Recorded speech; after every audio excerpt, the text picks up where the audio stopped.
Hello, this is What Mike Say Vlogs. Let's continue our discussion. Continuation lang to ng discussion ko about sa yung topic natin or content natin last videos. But before that, don't forget to subscribe What Mike Say Vlogs and don't forget to push the notification bell para po updated po kayo sa aking mga videos.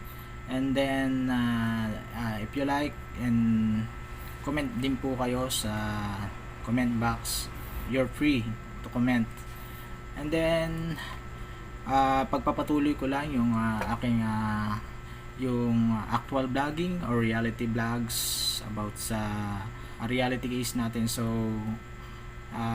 sa rule, ulitin ko lang, sa rule 15, execution of decision, award or order on Philippine Labor Code. Section 1. Decision of the Commission. The decision of the Commission shall be final and executory after 10 calendar days from receipt thereof by parties. It shall be given a notice after 60 days upon the na naibigay na yung sa entry of judgment. Tanong lang, sa aking experience, the case has a decision but no enforcement of final decision. The decision shall be final and executory. So, ang tanong, naibigay ba ang monetary award sa decision? Ang sagot ay hindi pa. So, after more than 5 years, dahil ito po ay case 2014 pa itong case na to. So, after more than 5 years, awaited for enforcement of award by NLRC, pero bakit po wala? So, ayan po ang malaking question mark. So, kung may nakakanood nito na labor expert, abogado dyan, o pwede kayong mag-comment. So, you're free to comment on the comment box. Ang final decision in general ay granted sa akin on grounds of equity para sa earnings na nawala sa akin dahil sa illegal dismissal at sa mga na-earn ko rin during my entire employment. Dapat may remedy at means of restoration sa estado ng condition kung saan ako tinanggal. So, ano po ang state of condition ko that time? Ako po ay regular employee for more than 5 years with a position of warehouse supervisor. So, questionable po talaga ang quick claim na sinasabi nila na napirmahan. Dahil una, ang final decision was awarded on me but the quick claim release ay same date din. So, same date lang din po yung final decision. Papakita ko po sa inyo. Same date. And then yung final release din po is same date din. Pangalawa, ang decision is has a amount of 100,000 pero sa quick claim ay 20,000 lamang po ang halaga na naibigay sa akin. At kung makikita, pangatlo, kung makikita nyo rin po sa complaint ko, ito po ay merong ULP or unfair labor practices, and meron din po siyang illegal dismissal. So, ULP and illegal dismissal ay hindi po kasama sa monetary.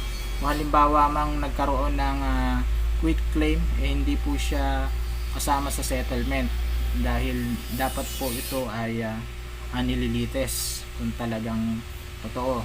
So more than 3 months na akong walang work noon. So, bukod sa financial ko para sa kaso, nag-ask ako para ibigay nila ang aking back pay. So, pumayag silang ibigay ito sa akin, kaya nag-clearance ako, pero gusto nila sa NLRC ito ibigay. So, sa taktika pala ito, taktika na pala ito na may binabalak na panloloko, panlalamang at pang-aapi sa underprivileged na katulad natin. The implementation of agreement between employer and employee who underprivileged must not be oppressive and abusive since it affects one person's property. Since fraud implies willfulness or wrongful intent, the innocent non-disclosure of facts on contracts will not constitute to dismiss a case katulad ng nakalagay sa desisyon. So, question, does the 20,000 quit claim release amount was considered warranted and required regardless of the nature or degree of grievances, complaint, and illegal dismissal case? So, nakikita nyo po sa complaint list equal ba yon sa nature and degree of grievances? So on part of the equity, so equal ba yon? So on the ground of social justice, is it fair? So maybe not. My complaint include ULP cases and illegal dismissal which are not subject to compromise. The case must not be closed or dismissed. There is no justification for the grant of amount or rate of award on contrast obligation. So ayon po sa batas ng labor, quick claims executed by the employees do not stop them from pursuing their claim arising from the unfair labor practices or ULP of the employer. A deeds of release or quit claim cannot bar an employee from demanding benefits to which he is legally entitled. Quick claims of the worker benefits will not stop them from asserting them just the same on the ground that public policy prohibits such waiver. Nakasaad din sa rulings na mga decision labor cases na when the voluntariness of the execution of quit claim or release is put into issue, or when it is established that there is an unwritten agreement between the employer and employee upon resignation entitling the employee to other remuneration of benefits which such a money claim or employee was given due course. So katulad nung sa akin, meron akong dapat hingin sa kanila na back pay. So ang halaga nito ay 20,000. So eksakto po rin sa quick claim na ginawa nila na sila lang ang nasunod dahil may final decision na rin po na dapat silang sundin. So that exactly happened nang hilingin ko nang may makuha akong back pay toward 20,000 include yung last salary, cash ban, partial 13 month. So nag-take advantage sila, naggumawa na sila ng kasulatan ng quick claim sa ganoon lamang na halaga na parang sobrang pabor lamang at advantage lamang ng kumpanya ang nasunod. And that amount is only partial payment na dapat bayaran ng kumpanya sa monetary award na nakalagay sa final decision. So question, is there element of fraud? Maitanong ko lamang sa inyo. So I felt na equal justice, no formal procedure established. Malinaw ang sinasabi ng Labor Code of the Philippines na null and void ang quit claim or compromise agreement if there's a matter contrary to moral, good customs, or public policy attended by bad faith or fraud or constitute an act oppressive to labor. It is injurious and tortious. It should be without abuse of discretion or arbitrariness. The working class, whose inferiority against the employer has always been earmarked by disadvantage. It is true that a compromise agreement once approved by the court has the effect of res judicata between the parties and should not be disturbed except for vices of consent and forgery. The agreement is freely entered into and is not contrary to law, morally, or public policy. The remedy in the first place, which is the compromise agreement, must be plain and not doubtful or obscure and must be complete. So malinaw na may mali at paglabag sa pinirmahang quit claim na may take advantage, panlalamang at fraud. Malinaw na sinasabi ng batas na any contract agreement or arrangement of any sort to the contrary shall be null and void. Ulitin natin, shall be null and void. At ang mga alleged and proven guilty of actual participation, authorization, or ratification of such act must be, alam nyo na, Mr. President, lagi na lamang mo kaming ganito. So sana makarating ito sa inyo at mapansin nyo, Mr. President, ang hinihingi ko lamang naman po ay remedy. Kasi po, justice delay, justice denied. Justice delay, justice denied.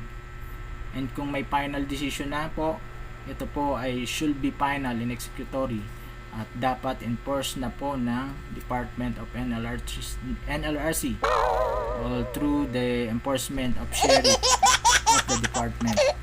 I must afford relief with reference to the matter in controversy and which is appropriate to the particular circumstances of the case.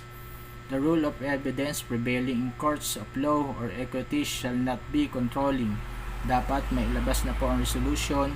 So, ipinail na po namin motion to revive if ever na di naman na mai-release ang archive documents sa case ng archive docket section ng NRC. So, regardless din, kahit may comment or opposition to motion to revive ang kalabang panig na sinasabing matibay ang quitclaim paper nila at walang paglabag at controversy, but in reality it should be null and void and our case be granted to revive. Paninira lamang po sa reputasyon ko ang nakasaad. I still have proven documents to annul the quitclaim waiver, and from the start na alam kong halaga ng monetary award sa decision. Yung copy ng final decision na 2019 ko lang nakuha kahit ilang taong ko na pabalik-balik na pinapollow up sa NRC. So naibigay lamang ito nang magsampa ako ng non-issuance of case documents sa Office of the Ombudsman. So nagpursige po ako for legal assistance. Then sa ahensya, may mga nilapitan po akong tao at ibang ahensya. So hindi ko na lang po babanggitin, pero kung hingin po ito sa akin, may bibigay ko rin. Nabigyan lamang ako ng assistance nang magsadya ako sa Office of the President sa Malacanang, the Presidential Complaint Center, and then nabigyan po tayo ng letter to assist by Public Attorney's Office. So nagawa na rin ako ng content and vlogs kung paano rin po lumapit sa inyo, dahil alam ko rin na marami namang citizens tayo na gustong pumunta dyan, pero alam ko naman marami rin nagba-vlogs tungkol sa how to have free legal assistance or have assistant of Public Attorney's Office. So nagawa na rin ako para rin po may mapagpilian din sila. At ito pong ginagawa ko is based on my experience. Mas maganda rin ang content mo based on your experience, at ang sinasabi mo ay talagang na-experience mo at nasa puso mo. And then kung ano yung knowledge ko, dapat i-share. So yun lamang po. So sa susunod na vlogs, marami pa tayong pag-uusapan sa content. And then don't forget to subscribe on my channel, What Mike Say. And then don't forget to push the notification bell and like and comment po, and follow my videos. So thank you po, maraming po salamat. This is What Mike Say Vlogs. God bless.